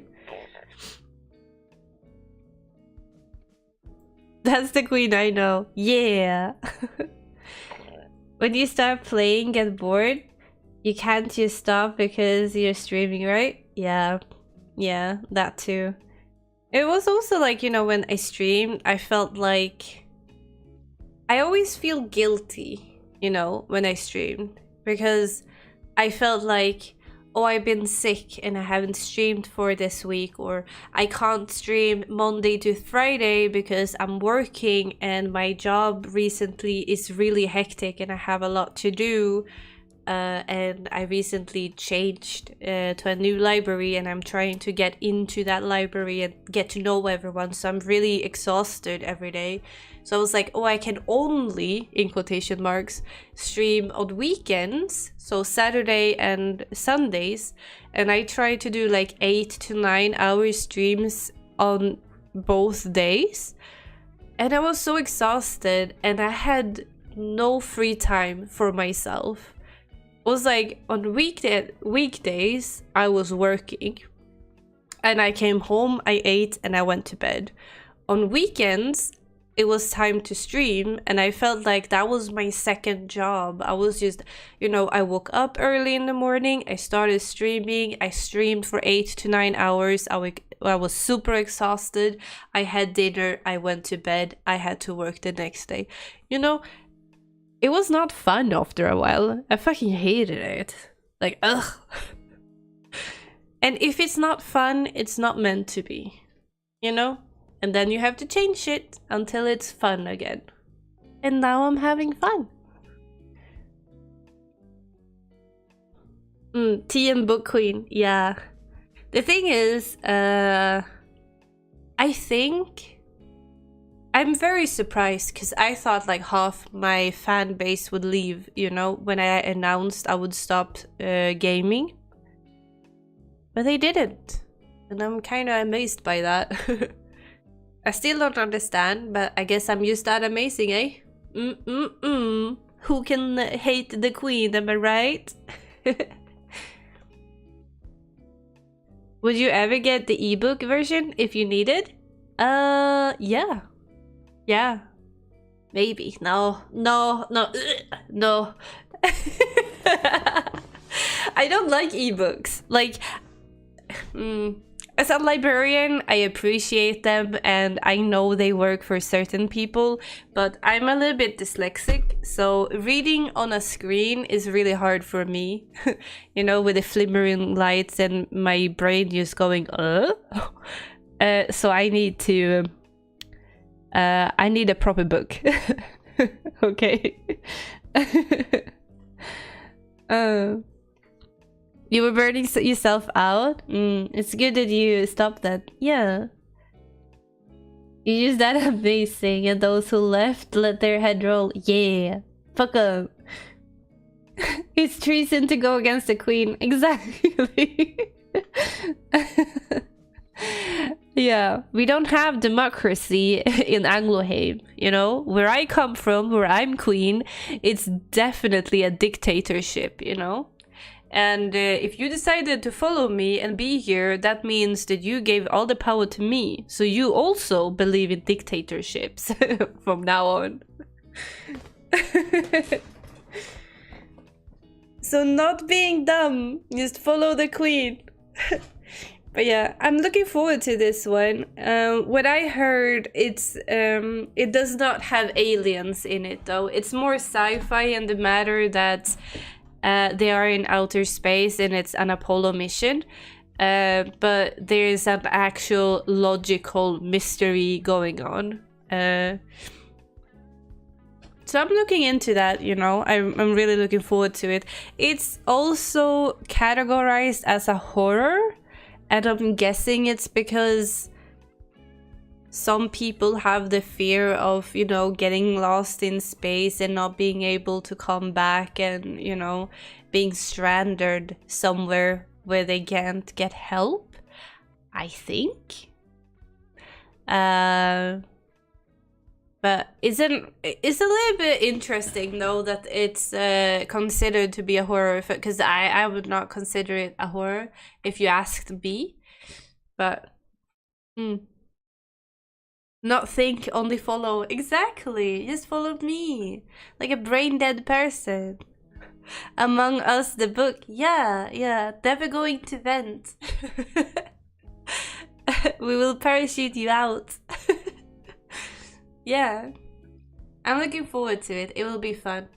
I know there's two sci-fi books in my row now. Klara and the Sun was a sci-fi, and this is also definitely a sci-fi. But I believe they're two different kind of sci-fis, because Klara and the Sun was more like a robot, and you know, that AI version of a sci-fi. This is more actual what you think about when you think about sci-fi and space travel and space and space. Yeah. I don't read that much sci-fi, so I'm actually enjoying this, you know? Sci-fi is far... I think, like, if you look into one genre that I don't read much from, it's sci-fi. Because if it's something I really, really hate, it's fantasy and romance. I don't really like romance, but it's kind of funny how much fantasy and romance books I actually read, considering I don't really like them. But sci-fi I do like, but I don't really read it. I guess I'm not very logical, am I? I think reading horror is better than watching it, since writers can't just rely on basic human instinct. Yeah, I agree with that. A book that I'm going to start reading tonight before I go to bed is what is it called? It was called we watched a movie on it. I remember. wait. Let me watch it if I can find it. Oh, The Woman. It's called The Woman. We watched it on movie nights a couple of weeks ago, and it was about like a woman out in the forest. Who was a wild. She was like raised by wolves or something, and she's a cannibal, and then a man finds her and he takes her and lock her up in his kind of basement, and then his family is like, that's kind of fucked up, what are you gonna do with her? And he's like, sex slave, you know, and his family is like, yeah, that's definitely not cool.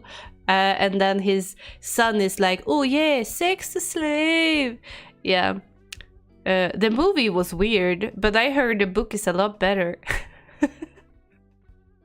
I'm back. Is the book talk over? No. We're just talking about different kind of books now. Sex slave books. Maybe you keep reading fantasy romance to try to get yourself to like the genre? I think so. I think I'm reading fantasy due to Gina. Like one part of it's due to Gina, because Gina is Gina's favorite genre is fantasy, and I want to connect with Gina sometimes. So sometimes I read her recommendations, and sometimes I read books that I know she's going to read, just so if she wants to talk about them, she has someone to talk to. I haven't told her that though, so don't rat me out on it. And also, if you look at book talk, like TikTok, but book recommendations on TikTok, or Instagram books, and social media books, you know, they are basically young adult fantasy books, and some do sound really interesting, and I pick them up, and then when I start reading them, I'm like, yeah, I do not like fantasy. This was a big mistake. But you know, it is what it is. My Name is Malala? Yeah, I've read that one. Ooh. Some genres I'm generally not a fan of, but a good book is a good book. Something that I say to my students a lot, because my students say, oh, this book sucks and this book is bad. Why didn't anyone ever write this book? Because it's so shit, you know? I always tell my students, there is no bad books in this world. There isn't, you know? There's boring books, but they're not bad. They're just boring to you. They are not your kind of book. But that's why we have that many genres. Because there is a book for everyone. But this specific book was just not for you because you thought it was boring. But it's not bad. Then again, we do have bad books, but I would consider them fan fiction and not actually published books. But that's another discussion. We don't need to have that with my students. You work at a school? I work at 4 schools in total. I have 3 low and middle graders. So yeah, I have 3 middle grade schools, and I have 1 adult school. It's like if you failed high school, but you want to go to the university and you have to like redo your high school grades, you can go to this school, and we call it adult school, but I think it's more like public adult school. I don't know. But if you want to redo your diploma from high school, there's an adult school. I work there as well as a school librarian. So I have them from kindergarten up to adults. But I don't have high school. So I have everything but high school-ish. You start throwing books at those kids. Yeah, might be nice to study under the guidance of the queen herself. Yeah. On Friday, I got so mad at a kid that I took the book that he wanted to borrow and I said, "You may not borrow this book, get out of my library." You know what he told me?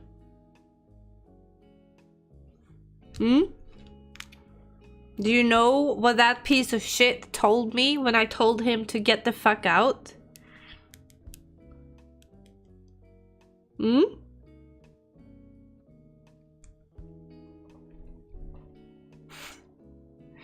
He told me he felt offended, you know, and he was going to call the cops and report me for offending him and his human rights.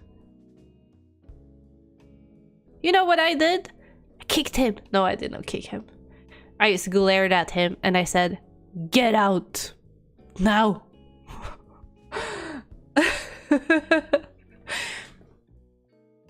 Yeah, I don't know. I don't know what was wrong with that kid. Fucking Alan. His name is Alan. Whose fucking name is Alan? I'm sorry if your name is Alan, but the fuck is a weird name, Alan. You know, fucking grow up, you know? If I could, I would put a knee into, like, you know, his back, and I would kick his kneecaps so he could not be able to walk for a couple, like, forever. Like, put him in a wheelchair, maybe, and then maybe he will stop being humble. I don't care. He's a fucking piece of shit and I hate him. Okay, that's maybe a little bit too much, but he's annoying. I really don't like him. How did the situation come to be? Well, it started with there was this girl who wanted to borrow the book, right? And she was like, "Oh, this book sounds really good. I want to borrow it." And I was like, "Oh, that's good. That's great. Let's go to the book, to the computer, and we will scan the book for you." And on the way to the computer, I heard him kicking the girl, and he took the book from her, and he ran away with the book, and then he was going to borrow the book. Yeah. And I told him, I took the book from him, I told him to get the fuck out, and he was not welcome into my library anymore that day. He could come back next week, but not that day. And then he felt offended and was going to call the cops. And I just felt like, well, maybe the girl you kicked in the back to steal her book, maybe she should call the cops on you, because she could be offended. Oh my god, I fucking hate kids. Sounds like a little shit. Yeah, kinda. They're really annoying sometimes, you know. Sometimes I really love the kids. The kids are so cute.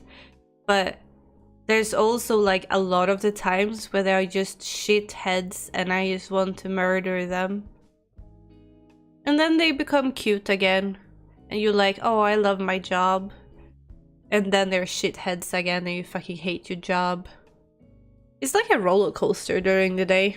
Which is why I like Monday and Tuesdays when I work at an adult school. Because there we don't have tantrums, but we have a normal day. Kick him. Yeah. Should kick him. Kick him hard. He has also tried to pour water on my books, and he also stood in front of me and pulled pages out of my book and laughed at me and said, "What you gonna do?" Yes, Kitty, I know. Piece of shit. I also told the teacher about this, and she was like, I guess we have to call his dad, because apparently his dad is like a single dad, like the mom is not in the picture and they don't even like have shared custody. She does not see her son at all, so he only lives with his dad, and his dad works a lot and he's never home. So I'm guessing this kid is at home all alone all the time. But every time the teacher tells him that he will call home, the kid starts to cry, and he say, "If you do that, my dad will take my PlayStation away and I will not be able to play PlayStation this weekend." And I'm like, okay, so that's your priority? Yet you don't behave? Like, what? Kids do be dumb, you know? Kids do be dumb. You wanna go to bed, kitty? It's 11. Oh no, it's 20 minutes to midnight. Maybe we don't get any reading hours this night, kitty. Just going to bed, you and me, and sleepy sleep. Oh, he's so cuddly.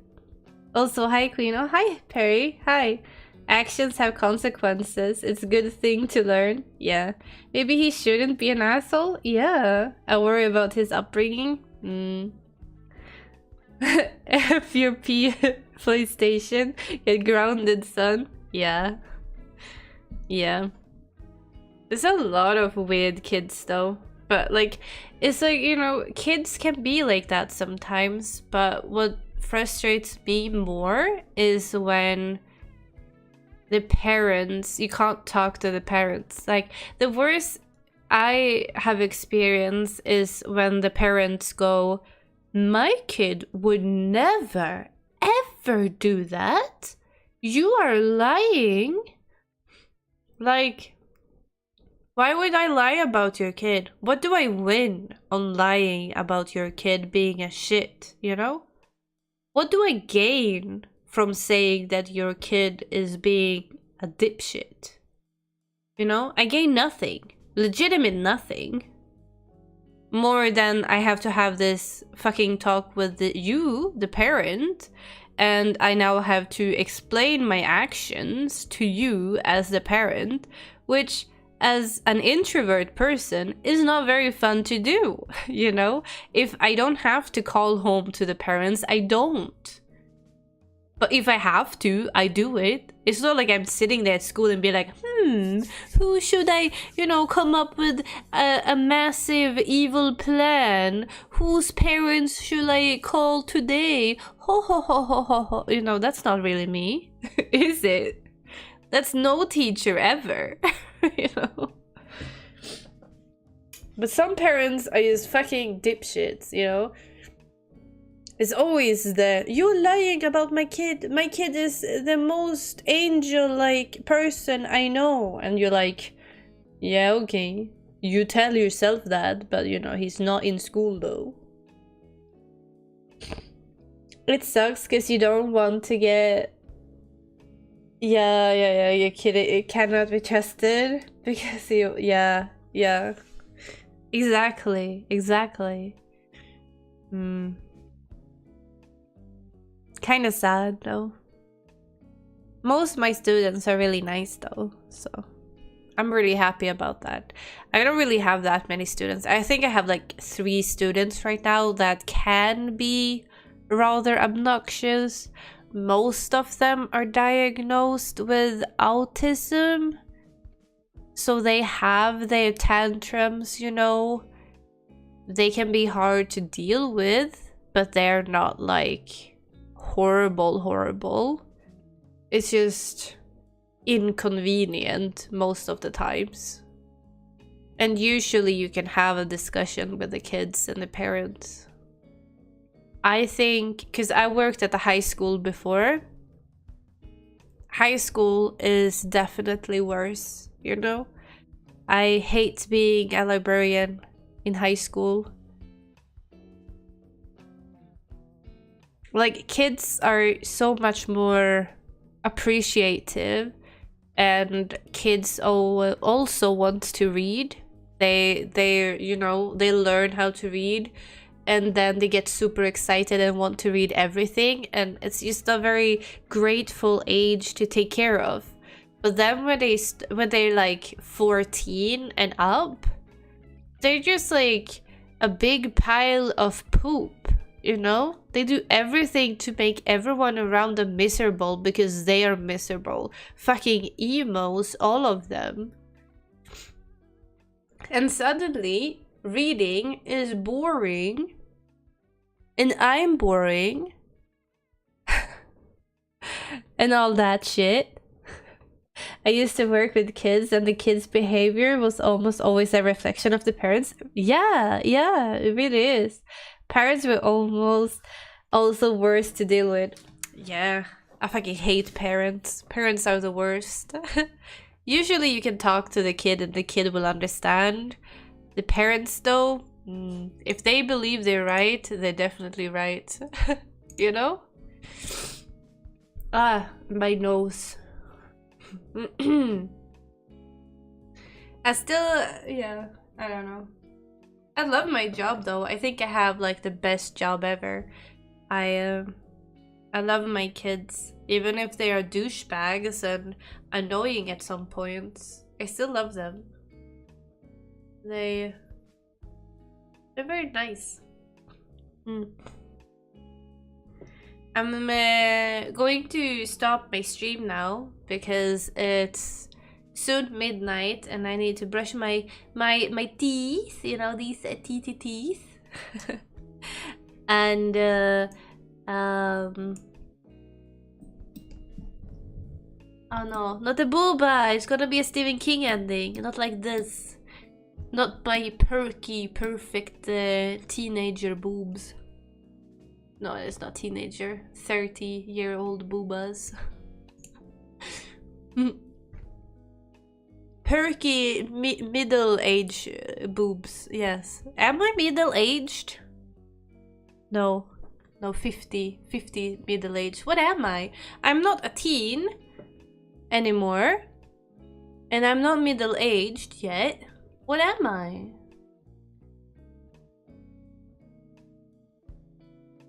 Oh my god, I have an